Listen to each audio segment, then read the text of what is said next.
Ya kita sih senang-senang aja ya. Yang penting dianya mau, dianya happy, aku sih nggak masalah.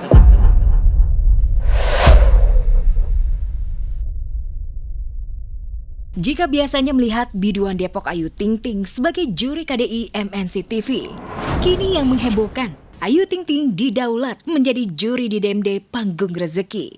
Dan yang gak disangka-sangka buat Ayu adalah saat asistennya bernama Ragil ikut menerima tantangan menjadi peserta DMD. Gak cuma Ragil, ada pula tetangga Depok dekat rumah Ayu pun ikut. Ia mencoba mengubah nasib lewat panggung penuh rezeki tersebut.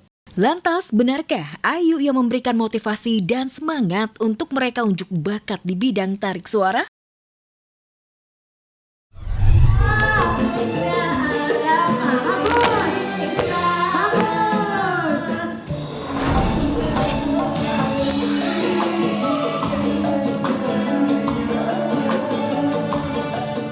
Hari ini kayak spesial Depok deh, banyak yang ikut. Karena kan emang DMD kan seluruh Indonesia ya, dan kayaknya banyak banget yang mau ikutan gitu. Dan alhamdulillah akhirnya aku ada waktu bisa juga main sih.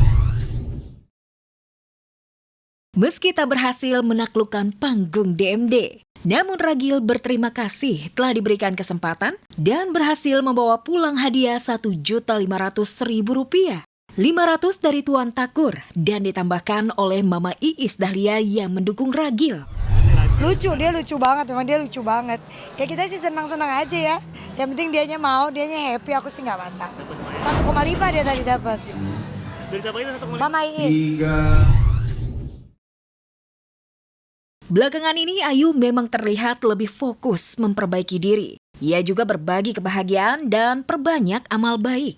Apalagi sejak menjalin hubungan dengan Kevin Gusnadi. Semua itu menjadi bagian ikhtiar menyambut masa depan bersama Kevin. Terlebih Kevin sudah menyampaikan keinginannya untuk membawa Ayu ke kampungnya di Padang. Mudah-mudahan Diko diajak Teh Ayu pulang kampung ke Padang. Ya deh, Teh pulang kampung ke Padang. Teh pulang kampung ke Padang. Apa itu? Mau nggak pulang kampung ke Padang? Lain. Lain. Kan diajak ke Sumatera. Doain aja lah. Pelakunya siapa? VP. Tidak bakalan bisa.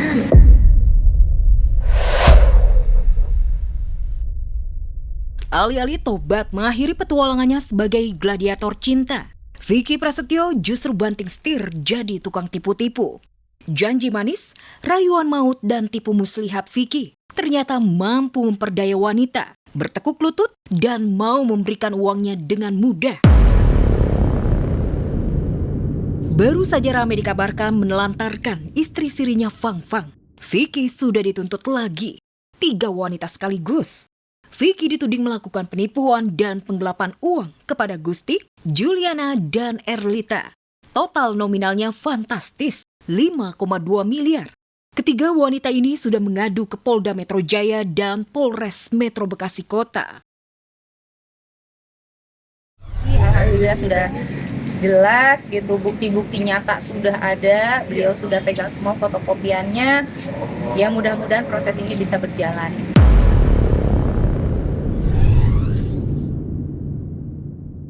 Diseret ke polisi kasus penipuan dan penggelapan bukan hal baru untuk Vicky. Sebelum ketiga wanita ini, ayah 8 anak ini sudah dipolisikan di Polda Jatim oleh korban bernama Fajar Ramadan. Modusnya proyek pengadaan perangkat audio. Vicky juga sudah resmi terlapor di Polres Ciamis atas dugaan penipuan oleh Nunun Lusida. Kerugian korban mencapai 700 juta rupiah. Tapi anehnya, hingga kini Vicky tetap melenggang. Benarkah Vicky Prasetyo kebal hukum sampai tidak bisa dipidana dan dijerat perdata? Salah satu penyidik di Polda Metro Bekasi sini mengatakan bahwa tidak bakalan bisa. Ini siapa? Pelakunya siapa? VP.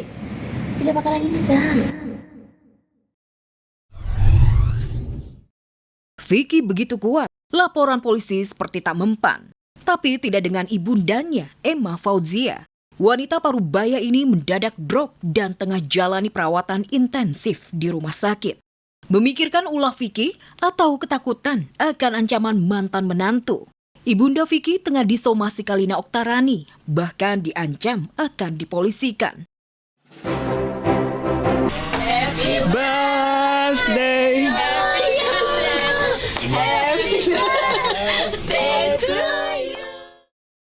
Puluhan miliar digelontorkan Lesti dan Bilar untuk bangun villa megah di Pulau Dewata. Mungkinkah karena hal itu, hingga kemarin tepat di momen ultanya yang ke-31, Bilar hanya menggelar pesta sederhana. Jauh dari wah, hanya bermodalkan dekor sederhana bernuansa Liverpool dan hanya dirayakan keluarga. Ketiga buah hatinya malah nangis saat memberikan kado kejutan. Pas banget kepala 3, anaknya 3. Ya, kakak tahulah doa-doa kita samalah pasti yang terbaik. Ulta Bilar ke-31 bak bumi dan langit jika dibandingkan momen pertambahan usia Bilar ke-30 tahun lalu. Di mana saat itu Rizky Bilar banjir kejutan dari keluarga, sahabat, dan sesama selebriti. Pesta Ulta ke-30 digelar mewah, bertabur karpet merah para selebritas, dan penuh saweran. Doa-doanya yang terbaik, segala doa dari istri ke suami, dari suami ke istri.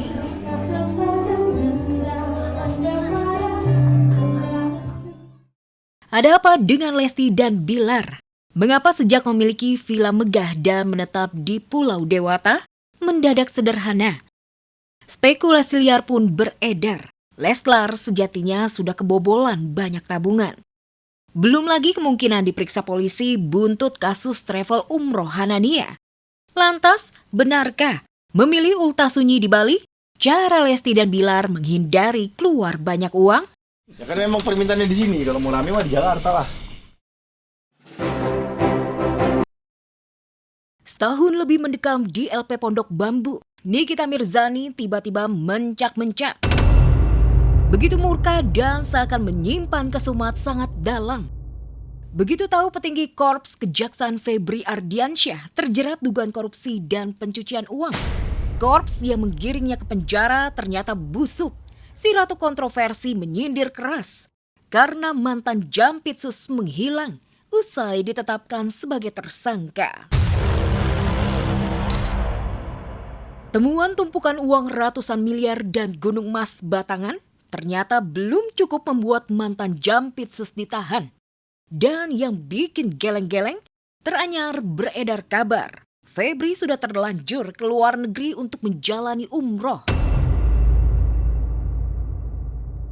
Yang jelas yang bersangkutan masih ada di Indonesia, tidak ke luar negeri dan kooperatif. Dari balik lapas serutan Pondok Bambu, Nikita Mirzani langsung menyala. Menabuh genderang perlawanan lewat sindiran pedas di media sosial miliknya. Nyai Nikmir benar-benar menunjukkan nyalinya mengusik Jampitsus. Nilainya lebih mahal dari jam mahal. Tak cuma itu, Nikmir membandingkan apa bedanya Febri X Jampitsus dengan atlet angkat besi di Olimpiade. Ditunggu rilisnya, Febri pakai rompi pink ya Pak Polisi. Ya, kasus dugaan korupsi dan pencucian uang ex-Jampitsus Febri Adriansyah. Jadi titik balik Nikita Mirzani kembali eksis dan kembali melawan. Termasuk melawan keterpurukan. Tak lagi bisa bermewah-mewah. Tak lagi bisa memeluk anak-anak. Tanpa barang branded, Nikita benar-benar hidup seperti warga binaan pada umumnya.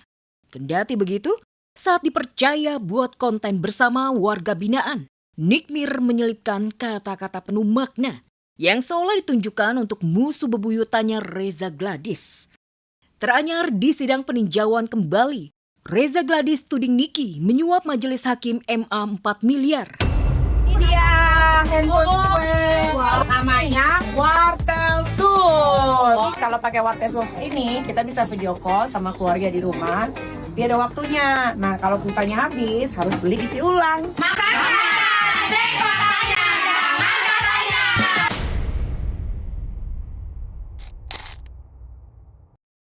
Niki menyerang ex-Jampitsus, sekaligus juga menyindir Reza Gladys. Tapi yang disindir terlihat tak peduli.